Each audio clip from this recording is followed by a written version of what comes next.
So, magandang umaga po, no? Magandang umaga po, ma'am. So, ito po yung i-report ko, no? Report, compare and contrast the perspective and concept related to cognition and metacognition. So, papag-aralan natin yung pagkakaiba ng cognition at metacognition. So, tayo discussion. Learning point. Concepts and perspectives about cognition and metacognition. One of more important goals of teaching learning process is to develop successful and self-regulated learners who take charge and are in control of their learning. What are the characteristics of successful learners? So, ayun yung ating learning point dito ngayon, no? May sinasabi dito na isa sa pinaka-importanting goal ng mga estudyante at ng teacher ay yung pagkatuto ng bawat isa, no? Natututo yung estudyante at natututo din yung guro sa estudyante. So, that is what is learning point means. So, can create meaningful, coherent representation of knowledge with support and guidance. So, kailangan nating gumawa o makagawa ng mga makahulugang bagay at mga magandang pagpapakita ng ating mga report or ating mga pagkatuto, no? At kung paano ito, kailangan nating ng guidance ng bawat isa para magawa ito ng tama. So, can link new information with existing knowledge in meaningful ways. So, yun, makaka-adapt tayo ng mga information kasi kung wala namang information, so wala din tayong masyadong matututunan. So, kailangan din natin mag-link ng mga information about sa mga bagay na nais nating matutunan. So, sa mga creative na pamamaraan. So, merong mga iba't ibang paraan naman, di ba? So, letter C naman tayo, no? Can create a repertory of thinking and reasoning strategies to achieve complex learning goals. So, makakagawa tayo ng mga report, no? Repertory of thinking, yung mga reasoning din. So, yun yung mga gagawin natin. Kasi, mas maganda pag reasoning kasi yan, logic yan eh. So, gumagana rin yung ating pag-iisip about dyan sa mga paggagawa ng mga bagay-bagay, no? At, para matuto din tayo na, anong tawag dito? Para matuto tayo na ma-achieve natin kung paano maging mapag-isip ng complex, no, rather. So, yun po, no. Then, eto na tayo. A look at the characteristics of successful learners imply that they possess the necessary cognitive skills to achieve their goals. So, it would be good to know the ways by which such skills could be developed among students. Initially, we have to examine and understand the concept related to cognition and metacognition. So, yun yung papag-compare natin mamaya kung ano pagkakaiba ng dalawa na yan. So, basically, both of these are thinking processes. So, yun na po, no? Excuse me. Metacognition and cognition is the same thinking skill. So, ang pagkakaiba lang nila yung itatakal natin dito mamaya, no? So, thinking has to do with comprehension or understanding, memory, perceiving, and such other skills. So, yung mga yan, dahil sa pag-iisip natin yan, nagagawa natin yan umintindi. So, mag-memorize, kumuha ng mga bagay or mag-adapt ng mga iba't ibang bagay sa mga experience natin or sa iba't ibang mga nangyayari sa buhay ng bawat isa. So, yun, no? And sa iba pa. So, both have also to do with understanding, learning, and remembering. Siyempre, pag gumagamit tayo ng kaisipan, dito papasok yung pagkaintindi natin. Gagana yung utak natin doon, yung pag-iisip. Yung pagkuha natin ng mga knowledge, so gagana ulit. So, remembering, siyempre, pag inaalala mo isang bagay, utak mo talaga yung gagana dyan. So, yon, meron silang mga pagkakahalintulad. So, the distinction between the two concepts lies in how knowledge is used to further one's own learning. So, yon, yung distinction dito sa dalawang concept na yon is on how knowledge is used. So, paano nagagamit yung mga natutunan or yung mga knowledge natin, no? Sa mga bagay-bagay or mga natutunan natin sa school, sa bahay, sa mga kaibigan natin. So, yun tayo. Next. Cognition refers to all the mental processes and abilities in which people use or engage on daily basis. So, cognition refers to all the mental processes. So, meaning nun, nagre-refers din siya sa mga mentals. Ibig sabihin sa pag-iisip. Kasi nga, thinking skills tong dalawa na ito. So, in which use or engage on a daily basis. So, ito yung mga ginagamit natin. Yung cognition kasi ginagamit natin sa pang-araw-araw nating pamumuhay. Kunwari, may gagawin tayo na magwalis, magluto. So, may gagawin tayo na project. So, parang isipin muna natin sila. So, yun yung cognition na tinatawag. So, ito na siya. Example of such mental processes are memory learning. So, yun natututo tayo. Kunwari, sa bahay, tuturuan tayo magluto. So, matututo ka. Problem solving, sa school naman tayo, no, yung mga problem solving, yan, example yan. Evaluation, kunwari bumili ka sa tindahan, marami, shampoo, sabon, mantika, suka, so evaluate mo yun kung magkano lahat yung total ng mga yan. So reasoning, siyempre reasoning, kunwari may sinabi sa'yo na hindi naman talaga ikaw yung gumawa nun or meron kang gustong ipaglaban, so gagamit ka pa rin ng cognition dito. So, ito po yung reasoning. So, pagrarason natin sa mga tao. And decision making. Paggagawa natin ng desisyon sa sarili lamang natin. So, ayun doon pumapasok yung cognition. So, cognition helps to generate new knowledge through these mental processes. And also helps to use the knowledge that people have their daily life. Kung paano natin gagamitin ang ating mga natutunan sa pang-araw-araw nating pamumuhay, yun po yung cognition. Okay po. So, on the other hand, metacognition is defined as thinking about thinking. So, yung metacognition naman is nadidefine siya about sa pag-iisip ng isang tao sa isang bagay ulit. Sa pag-iisip, no? Iisipin mo yung iisipin mo ulit. So, it allows an individual to complete a task through planning, monitoring, evaluating, and comprehending. So, yun, no? Dito sa metacognition, it allows everyone to think about the plan, no? Yung mga engineer, mga ganyan kinukuha. So, may mga plano. Kahit naman simpleng tao lang, no? May mga plano rin na ginagawa yan sa buhay. So, monitoring, yung nagmo-monitor ka lang ng mga nangyayari. So, nakapag-isip ka na rin, nakita mo yung isang tao na tas may naisip ka na agad. So, that's gumagana yung metacognition natin. So, evaluating, pares din siya sa cognition. So, may evaluation din dito, no? Ang problema lang dito, evaluation yung isa, ito evaluating. So, ginagawa mo na siya. So, and comprehending. Yung comprehending yung tinatawag natin is pagkaunawa sa isang bagay na ating natutunan or mga binibase sa atin ng mga knowledge. So, cognitive process allow normal functioning of individuals. So, cognitive, normal siya. Kumbaga, normal nandun lang siya sa middle ng pag-iisip natin, ng type ng pag-iisip ng tao. So, but metacognition takes to a higher level. So, yun, no? Onting about dito sa cognition and meta. So, cognition kasi, simple lang siya. So, ang word kasi na meta, ang kapag kakaalam ko sa meta na yan is, may upgrade siya or nag-level up yung isang bagay. Pag sinabing meta, so nagle-level up yung isang bagay or nag-upgrade siya from one to one another. So, excuse me.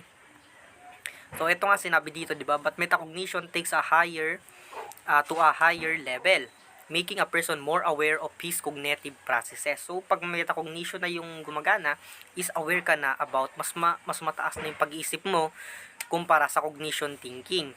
So, ayun, mas mataas talaga yung meta, no? To illustrate, a person may be able to solve mathematical word problem using his cognitive processes. O, yun. Kaya niyang masolve yun, kaya niyang isolve sa utak niya yung word problem. So, no, sorry din. But in metacognition, so, sabi dito, pero sa metacognition ay it allows him to double check his output by monitoring and evaluating his answer. So, yun na, i-check niya na kung tama ba talaga yung ginawa niya. So, yun yung pagkakaiba nila. Sa cognitive, sasagot mo siya, yun yung gagamitin mo, cognitive thinking sa pagsasagot. Then, ang metacognition naman is para makasigurado ka at ayun na kasi yung parang level up na alam mo na talaga na ito yung tamang sagot pero i-check mo pa rin siya. So, mas mataas na yung iyong pag-isip sa metacognition kumpara sa cognition. Metacognition exercises active control over cognitive processes, engage in learning, also known as self-regulation. So, may self-regulation na tayo na tinatawag pag sa metacognition. So, this is why metacognition helps successful learning. So, ayun pala yung dahilan kung bakit metacognition is nakatutulong ito na maging successful ang isang pagkatuto ng isang tao. Ang pagkatuto ng isang tao, rather, no? Metacognition refers both to the knowledge people have about their own cognitive processes and the intentional use of certain cognitive processes to facilitate learning and memory. Ayun yun kay Ormrod 2015. Other terms associated with or used interchangeably with cognition are self-regulation and executive control. So, sorry sa mga ano ko. Medyo nabubulo lang po, ma'am, no? Then, wait lang, sana ba dito? The knowledge people have about their own cognitive processes is referred to as metacognitive knowledge, while the use of cognitive process to facilitate learning and memory is referred to as metacognitive regulation. So, yan, medyo naintindihan nyo naman siguro yung guys, no? So, ma'am, then metacognition refers to higher order thinking. So, ito yung metacognition naman is dito na pumapasok ang tinatawag nating HATS na tinatawag HATS. So, higher thinking order. No? Higher order thinking skills pala. So, sorry. Medyo nagkamali lang din. Which involves active control over the cognitive processes engaged in learning. Metacognition does not stop at acquiring knowledge. So, yun pala, yung metacognition is hindi siya titigil or hindi siya basta-bastang sasabihin natin na i-stop, no? Sa pagkuha or pag-adapt ng mga knowledge, pag-acquire. But more importantly, using this knowledge to develop higher order and more complex thinking skills necessary for effective learning and living. So, yung kasi sa metacognitive, no, makakapag-isip na tayo doon ng mas high. So, complex thinking na tayo doon, logically thinking na tayo doon, no, tinatawag. So, na magagamit din natin sa buhay natin, no, sa buhay din ng bawat isa, makakashare din tayo, maaaring makashare tayo ng knowledge na ating mga natutunan sa pamamagitan ng metacognitive. Actually, there is a thin line between cognition and metacognition. So, parang hindi naman siya magkaiba, no? Kasi pero, para pares lang naman siya. So, both thinking skills lang naman sila. Pero, yun dito, sa akin babasahin, ay meron daw thin.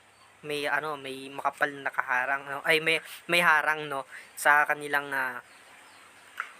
thin, may manipis na harang sa kanilang, tawag dito, sa kanilang dalawa. May barrier sila. So, both of them involve cognition and skills but conceptually distinct in one major way. So, yun. Both of them involve cognition. So, na-involve doon yung cognition kasi metacognition and cognition. So, may involve doon yung word na cognition at in the other hand, yung cognition din talaga mismo. So, conceptually distinct one major way. So, mayroon sila nga one major way. So, according to Weinstein and Mayer, cognitive learning strategy is a plan for orchestrating cognitive resources such as attention and long-term memory. So, ayun yung sinasabi. According daw kay Weinstein and Mayer, yung cognitive learning strategy daw is plan for, ito siya yung makakuha ng mga attention. So, meron tayong mga magandang pag-iisip pa ganun, di ba? So, ito rin yung makakatulong daw para maging mas malawak o mas matagal yung pagkatuto natin sa isang bagay or maalala natin siya kahit na medyo matagal na panahon na. So, ayun yung cognitive thinking skills. So, there are several characteristics of cognitive learning strategies such as being goal-directed. So, pag cognitive ka mag-isip, cognition yung gagamitin mo. So, goal-directed ka, no? Deliberate, but situation specific. So, yon, direct ka lagi pag cognition. So, metacognitive strategies appear to share of most these characteristics, but they involve more universal application through focus upon planning for implementation, monitoring, and evaluation. So, ayun yung meron na tayo dito sa metacognitive is focus na siya dito sa mga pagpaplano, sa mga implementasyon or mga papatupad, no? So, monitoring sa mga gagawin or mga maaaring mangyari or nakikita natin sa araw-araw at evaluation. So, metacognition is the awareness of self as the knower. So, Si metacognition pala is aware siya, no? So may awareness siya kung paano niya gagamitin yung sarili niya, no? Siya yung knower na tinatawag natin. So nakakaalam. It is a higher order knowledge about your own thinking, as well as the ability to use this knowledge to manage one's cognitive processes, such as comprehension and problem solving. So yun, galing yun kay Bruning et al. 2011 in Woolfolk 2013. So ayan. Types of knowledge used in the metacognition processes. Declarative knowledge. So, ito yung declare. So, yung parang nagtuturo ka, tapos meron ka na agad na tinuro sa mga estudyante mo. So, ayan yung sinasabi dito, knowledge about the self as learners. So, yun, factors that influence the person learning. So, yun nga, estudyante. So, may influensyahan mo siya na matuto dahil sa mga masasabi mo. So, ayun yun siya. So, procedural knowledge naman. No? Ito yung procedural knowledge. Meron siyang step na tinatawag. So, parang pag nagluluto ka, so, yun, may step, diba? So, procedural knowledge yung tawag doon. Kunwari, mga mekaniko, kung paano nila tatanggalin yung makina at ibabalik. So, procedural knowledge yun, para maayos nila, diba, yung makina. So, ayun po yung mga example, no? Ito, basahin natin yung procedural. It is knowing how to use strategies in different occasion or conditions. So, alam nila kasi may procedure na tinatawag.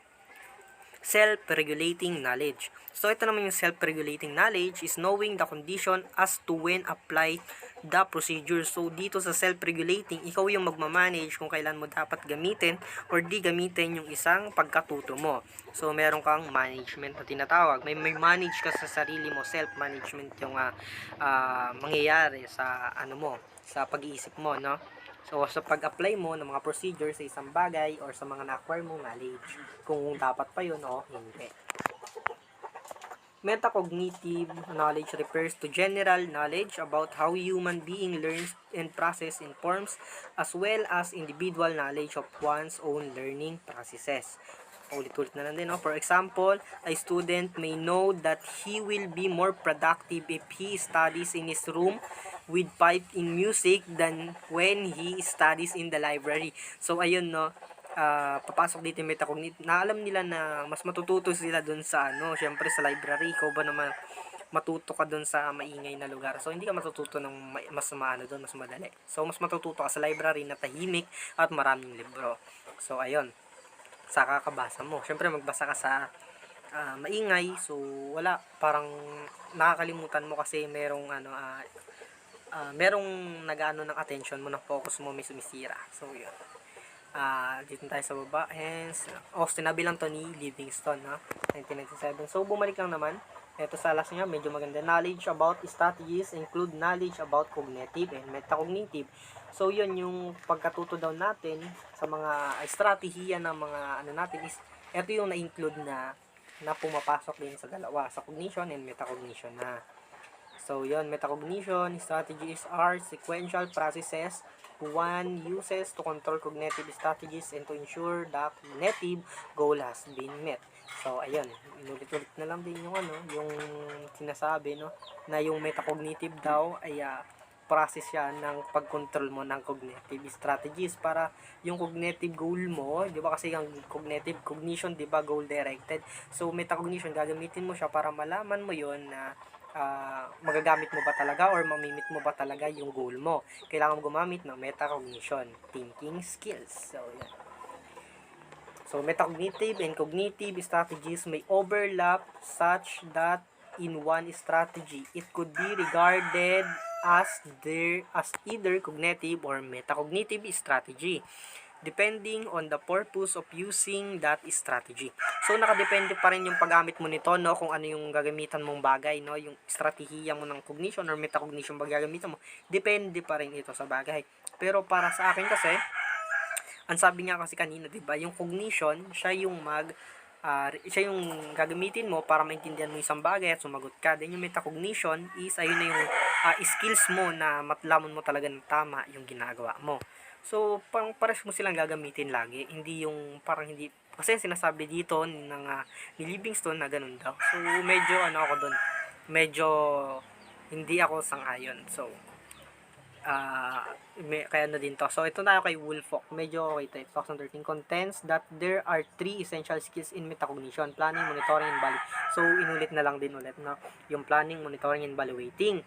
So, planning, dito paniliwanag niya, planning involves deciding how much time to give a task. So, yun. Sa pagpaplano is, dito ka na magdi-decide kung ilang oras, ilang minuto mo gagawin yung isang bagay. So, which strategies to use, how to start, order of process to follow, which resource to gather. So, ayun yung planning. What to scheme and what to give intense attention to. So, dito ka na magpaplano. So, ayun na. Monitoring naman is following up one's actions, like how am I doing. So, yun, kung paano niya gagawin yun. Yun din yung monitoring na tinatawag. So, evaluating naman involves making judgments. So, about yun na nga, evaluate mo yung isang bagay or sasabihin mo yung outcome nito kung sakaling matapos or kung sakaling meron ka pang gustong baguhin. So, ayun yung gagamitin mo about ayun yung about evaluating. Evaluating po yun, no? Ito na, to summarize, metacognition is about using one's cognitive processes and skills toward developing more complex skills and eventually lead one to develop self-regulation and to have control over one's learning. To summarize daw na Tagalogin natin, ang metacognition daw ay tungkol ito sa paggamit ng cognitive processes. So, kung walang cognitive processes na mauuna, malabo ka makagamit ng metacognition. So, ayun po talaga yon. So, ang metacognition lagi nating tatandaan ay ito yung complex thinking natin, no? Complex thinking, while the cognition naman is normal thinking lang siya. So, ayun yung medyo mas madaling pagkakaiba nila. Tapos, isa pa, cognition is dito yung mga parang word, problem. So, isosolve mo yun. Cognition ang gagana doon. Then, pag evaluate mo na siya or iano mo na siya, sasagutin mo na talaga yung totoo, na-check mo na siya. So, metacognition. So, yun yung pagkakaiba nilang dalawa. Normal thinking, maintindihan mo yung isang bagay. Pero pag gagawin mo na siya, kailangan mo na ng complex thinking na metacognition thinking skills papasok. Learning point, factors associated with development of cognition. So, ito yung siya, no? Mga ano lang to. Then, ito tayo. Theories organize the skills of metacognition in 2 concepts. So, 2 concepts. Metacognition po ito. So, knowledge of cognition with 3 components. Knowledge of the factor that influence one's own performance, knowing different strategies to use per learning, and knowing what strategy to use for a specific learning situation. So, ayun yung knowledge of cognition with 3 components. So, ito yung una, regulation of cognition. So, ito yung regulation involves setting goals and planning, monitoring, controlling, learning, and evaluating one's own regulation. So, ayun yung papasok sa regulation of cognition. So, metacognitive naman tayo, no? Ito yung mga example niyan. So, A na tayo agad sa metacognitive po ito. Ask question during formal course. Ask question that allow learners to reflect. So, ayun yung mga gagawin mo bilang teacher, no? Ask a question. Doon na papasok yung metacognitive nila, yung metacognition nila. So, poster, self-reflection, yung reflection ng mga estudyante patungkol doon sa topic or sa mga tinuturuan mo patungkol doon sa tinuro mo. Kailangan nila na gumawa ng pag-uwi mo sila ng reflection para gumana kanilang metacognition. So, papasok na doon. Isa pa, encourage self-questioning. So, pag nag-reflect ka naman sa sarili mo, mako-question mo na yun. So, papasok na rin yun siya. Teach strategies directly. So, metacognition, directly yung pagkaturo. So, eto basahin natin, teach explicitly and implicitly appropriate metacognitive strategies as a part of the lesson or as part of a training course. So, kasi pag nasa topic na kayo, pwede mo na siyang ituro ng direct. Kasi, nakapag-reflect na sila sa sarili nila, alam na nila yung topic, so may metacognitive nang gumana sa utak nila, pumasok na yun sa utak nila, so pwede mo nang i-direct na ituro din kung ano pa yung ibang mga bagay na related doon sa topic mo. So, promote autonomous learning. Mag-promote ka ng sarili nilang pagkatuto. Yung autonomous kasi na tinatawag is kusa yan sa Tagalog. So, autonomous learning. So, kusang pagkatuto nila sa mga nangyari sa buhay nila or sa mga natututunan nila sa'yo, kung i-adapt nila yon or babaliwalain nila yon, hindi sila magkakaroon ng autonomous learning. Kailangan yung mga magagandang natututunan kasi is i-promote mo na matutunan din nila sa sarili nila na sila lang, or magkaroon, kunwari may experience ka na ganito, sabihin mo sa kanila na yung experience mo is na magandang experience mo, no, or bad man yan, gawin mo motivation lagi yan para maging maganda yung outcome. So, matututo sila papasok doon yung autonomous learning nila, na matututo sila sa kanilang pagkakamali sa mga bagay-bagay or sa kanilang mga experience. So, F, provide access to mentors. So, yun, magpo-provide tayo ng mga access about sa mga nagtuturo din talaga at merong mga kaalaman, no? Yung may mga, tinatawag tayong references minsan, mga ganyan, provide access to mentors. So, references, kunwari, hindi sila sangayon or hindi sila sapat na, hindi sila, ang tawag dito, hindi sila tiwala, wala sila, taliwas sila sa turo mo. So, pwede silang pumunta sa site na yun para mapatunayan mo, or pumunta sila sa mentor na yun para mapatunayan nila na kung tama ba talaga o mali. So, kailangan meron kang access lagi to even sa ibang mentors or mga nagtuturo, or bilang estudyante, kailangan meron kang communication sa teacher mo. So, ayun, matututo ka doon at papasok din yun sa metacognition. So, solve problems with a team or group. So, kailangan din kasi sa pagkatuto, so, kailangan din ng solving problem. So, metacognition na yun kasi solve na, hindi na siya understanding or magsasagot ka na lang basta-basta. So, may metacognition na tayo pag sa solve problem na. Di ba kanina kasi word problem, maintindihan mo yon. Ngayon, pag solve problems na tinatawag, metacognition na siya. So, think aloud. So, pag sinabing think aloud, mag-isip ng malalim. Siyempre, pag mag-isip ka ng malalim, hindi na siya normal thinking. Papasok na rin po siya sa metacognition. So, yan po. Sana nagkuha.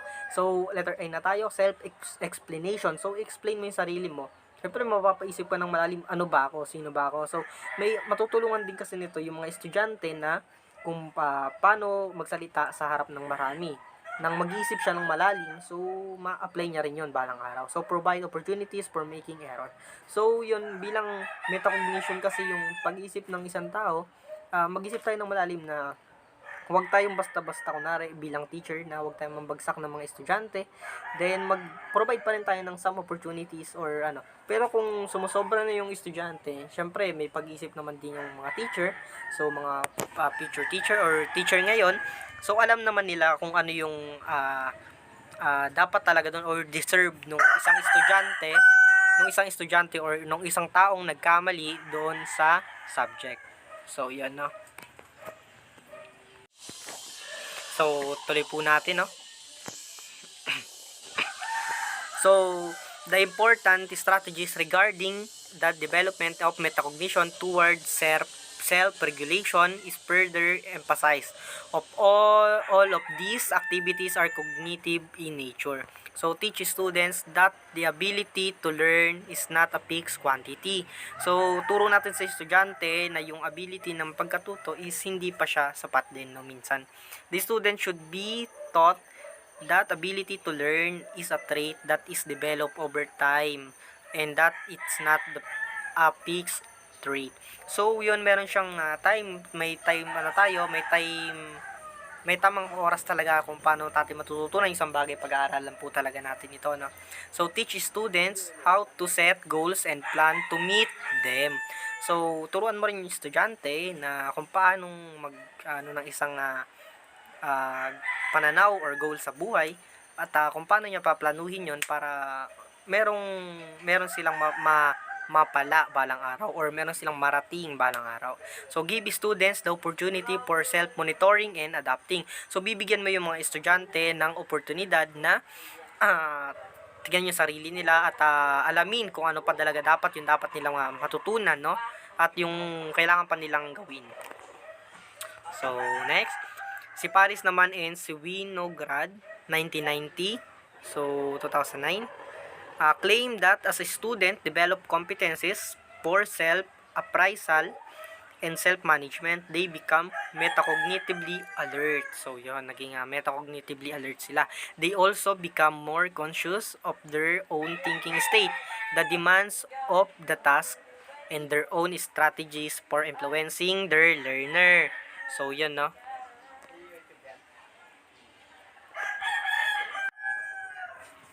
So, according to E2009, teachers can develop their students' awareness of thinking using the following strategies. So, sharpening the student alertness and observational skills. After a lesson, encourage learners to reflect and indicate what they have learned from the lesson. So, pagkatapos ng lesson, tatanungin mo yung mga estudyante mo on how they reflect themselves, no, sa mga natutunan nila sa topic. So, during question time, encourage students to elaborate on their answers. So, elaborate nila, isasummarize nila yung answer nila, no, ng maayos ng pagkakalahad nila ng kanilang mga sagot.